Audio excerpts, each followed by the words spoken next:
Hello and welcome to the Wicked Things podcast standalone story series. Today's distraction is Tale of the Seadonkey. This story was an attempt to create a tale that flowed like the old Aesop's Fables cartoon. This story follows a tale of love between two separate animal species and the result of the genetic mingling. A heartwarming and odd story for sure. Once upon a time, there was a young donkey named Percival. Percival was the property of a dim-witted farmer named Leon. As it would happen, one day Leon decided that he and Percival would go to the farmer's market and sell some of his crops. A great and powerful rainstorm had flooded his house, and it needed repairs. So Leon loaded the car, hitched up Percival, and away they went. To get to the farmer's market, they decided to follow the road that passed by a large ocean cove. The view was beautiful that morning. The air was crisp and salty. Leon decided they would go to the shore and enjoy the beach for a few hours. They unhitched the cart, and Leon let Percival wander the shore. As it would happen, Percival would notice a great boulder. Leon explained that the boulder had fallen from a cliff face that surrounds the cove. Percival accepted the reasoning and left Leon to play in the surf. Try as he might, Percival could not shake the boulder from his mind, and he set out to look it over. When Percival arrived at the boulder, he heard desperate cries for help.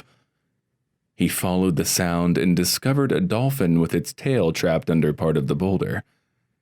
Percival leapt into action and moved the boulder, releasing the trapped dolphin.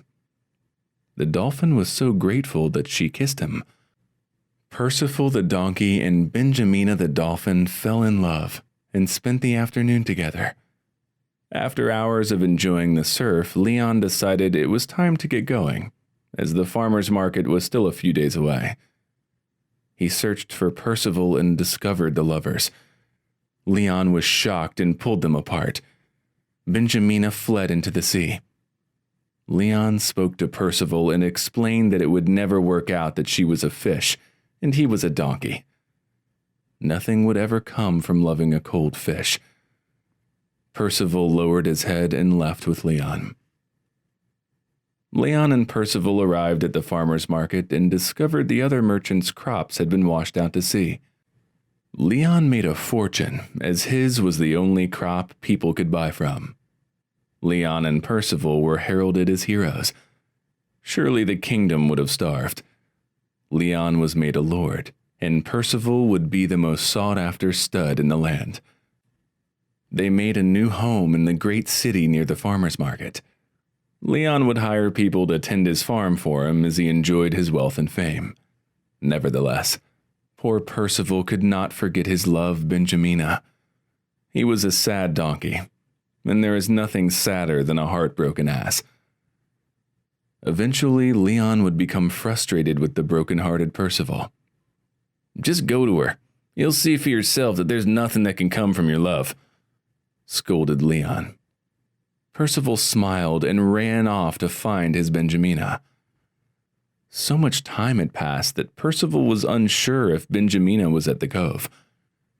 He raced out of the great city, past the farmer's market, and down the old road to the cove. Percival arrived at the shore and rushed to the boulder where he last saw his true love.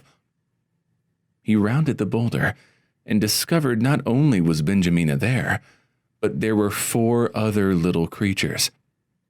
The tiny creatures played in the surf and circled Benjamina. Percival slowly approached with his head held low. Benjamina saw him and became excited and played in the surf. Even in his sadness, Percival would join her and play in the ocean waves with her and the wee little creatures. After a long afternoon of playing in the waves, Percival, Benjamina, and the 4 tiny creatures would stop to have a picnic together. They ate well, and the little ones would take a nap, leaving Benjamina and Percival alone to talk. Percival examined the little creatures and noticed they did not look like dolphins or any other creature he had seen before. They were bulbous, not slim like their mother.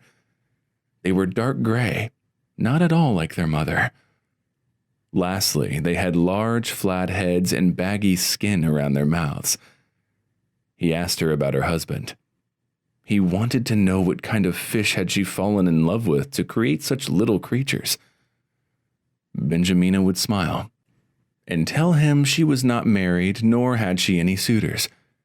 He was confused and told her of Leon's words that nothing would come from loving a cold fish. She explained that dolphins were not fish, and that they were in fact mammals just like Percival. He was shocked as she revealed that he was the father of these wonderful little creatures. They all embraced one large happy family.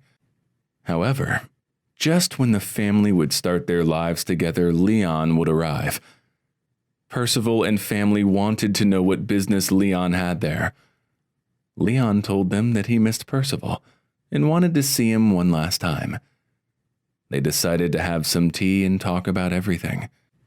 The surf and the love he witnessed with the little family washed Leon's hatred away. "Love may have found a way, but what will you call these little creatures?" Leon would ask. Percival and Benjamina thought long and hard about the question. Then Percival spoke. "As you brought us together on your journey and peace has entered our lives over this tea, we will call our children Manatees." Leon nodded and smiled. "But as Benjamina and I have grown very old, we need someone to watch over our children and ensure they grow strong. Will you be their godfather?" Percival asked Leon. Since that day, the lords of the land have always protected and loved the manatees in the kingdom of Florida. I think that was the single most disturbing thing I have heard since creating this podcast. And I wrote the damn thing. This is the Wicked Things Podcast signing off. Goodbye.